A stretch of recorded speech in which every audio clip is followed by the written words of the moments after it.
गंवार सास। ममता ने अपने बेटे को पढ़ा लिखा कर बड़ा आदमी बनाया। अब वो शहर में अपने परिवार के साथ रहता है। एक दिन ममता का बेटा रोहन अपनी पत्नी आलिया से कहता है, अरे आलिया, सुनो, माँ अब से गांव में नहीं रहेगी। वो हमारे साथ यहीं रहेंगी शहर में। उनका कमरा आज नौकर से बोलकर अच्छे से साफ करवा देना। ओह, आज तो मेरी किटी पार्टी है, फिर मुझे जिम और फिर शॉपिंग। ठीक है, कल करवा दूंगी। अच्छा, लेकिन माँ के सामने ये कपड़े नहीं चलेंगे। हाँ, तुम्हें साड़ी या सूट पहनना होगा। अरे बिल्कुल भी नहीं। मेरे मम्मी पापा ने इतना पैसा लगाकर शादी इसलिए नहीं की थी कि मैं अपनी मर्जी के कपड़े पहन ओढ़ भी ना सकूं। अरे चलो, गुस्सा मत हो, लेकिन कुछ दिन तो माँ की खुशी के लिए कर सकती हो ना। लेकिन आलिया मानती नहीं। माँ आती है सिंपल सी साड़ी, झोला और चप्पल पहनकर। अरे रोहन, मैं इनके साथ कैसे रहूंगी? मेरी फ्रेंड्स क्या कहेंगी? ये तो पूरी गंवार लग रही है। आलिया, माँ गांव में रहती थी इसलिए ऐसी हैं। तुम आज ही माँ के साथ जाकर उनकी पसंद की शॉपिंग करवा देना। इनके साथ घर के अंदर रहना मुश्किल है, बाहर तो मैं कभी भी ना जाऊं। रोहन को आलिया पर गुस्सा आ जाता है।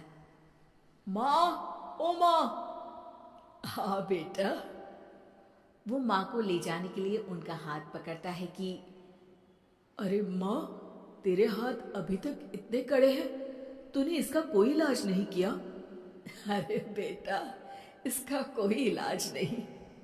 वैसे भी मुझे कोई शर्म नहीं कि मेरे हाथ मुलायम नहीं है, क्योंकि इन्हीं हाथों से मेहनत कर मैंने तुझे बनाया है बेटा। अगले दिन। माँ, मैं ऑफिस जा रहा हूँ। कुछ लाना हो तो आलिया को बोलकर फोन करवा देना। रोहन के जाने के बाद,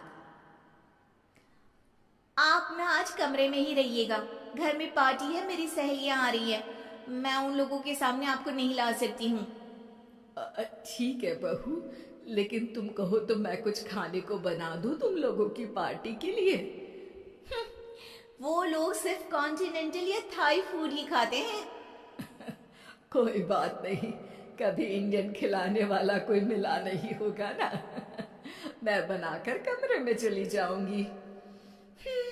जैसे आपकी मर्जी। आलिया के घर उसकी दोस्त आती है, पार्टी होती है। अरे वाह आलिया, ये क्या है खाने में? बड़ा ही स्वादिष्ट है यार, इसकी रेसिपी मुझे चाहिए। हाँ, और ये दाल, ओ माय गॉड, मैंने तो किसी 5 स्टार में भी ऐसी दाल नहीं खाई है यार। तू कुक को यहाँ बुलाना। अब आलिया घबरा जाती है। हाँ हाँ हाँ हाँ, क्यों नहीं। माँ जी जरा बाहर आइए। आलिया की सास सिंपल सी साड़ी और गांव के अंदाज में आती है। अरे बहू, क्या हुआ? खाना पसंद नहीं आया क्या? बहू?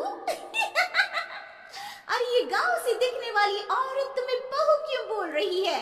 कौन है ये? वो हमारी नई नौकरानी है। सास बहू की बात सुनकर बहुत दुखी हो जाती है। वो सर झुकाकर जा ही रही होती है कि एक सहेली बोल पड़ती है। अरे कहाँ जा रही हैं माँ जी? वो उठकर उनके पैर छूती है। जीती रहो बेटा। क्या है ना, आपकी शक्ल बिल्कुल मेरी माँ जैसी है। पता है आलिया, मैं शहर पढ़ने आई और फिर शहरी हो गई, लेकिन मेरे माँ पापा तो आज भी गांव में रहते हैं, बिल्कुल इनके जैसे ही हैं। अब यहाँ बैठिए ना आंटी, आप सच में बड़ी खूबसूरत है और आपके हाथ का खाना तो लाजवाब है। काश ये मेरी सास होती।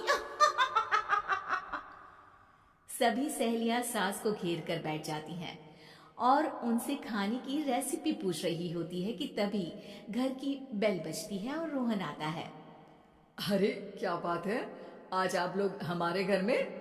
और ये लोग तो मुझे आलिया से ज्यादा माँ की सहेलियां लग रही हैं।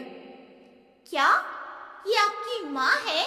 लेकिन आलिया ने तो कहा कि ये उनकी नौकरानी है और इन्होंने भी नहीं बताया। वो नहीं बताएंगी, क्योंकि उनके लिए बच्चों की इज्जत और उनकी खुशी सबसे पहले है।